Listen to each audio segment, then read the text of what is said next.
Kasayas gyud sa buntag, pagbukas sa polling precinct, naabot si Mandawi City Mayor Luigi Quisumbing. Kuyog ang iyang asawa, mibutar sila sa Bakilid Elementary School.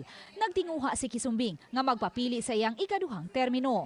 Ang makaatbang ni Quisumbing sa pwesto nga si Congressman Jonas Cortez, buntag sab dihang mibutar kaganiha sa Kabangkalan 1 Elementary School. Taas-taas ang pagpinaabot niya sa pagbutar, kay hilabihan kataas ang linya sa ilang presinto.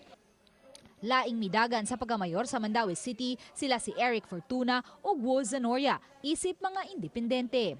Samtang sa dakbayan sa Lapu-Lapu, sayo nga mibutar si una mayoralty candidate Rolando Patalinghog sa Canhulaw Elementary School. Uban niyang mibutar alas 9 ganihang buntag ang iyang pamilya.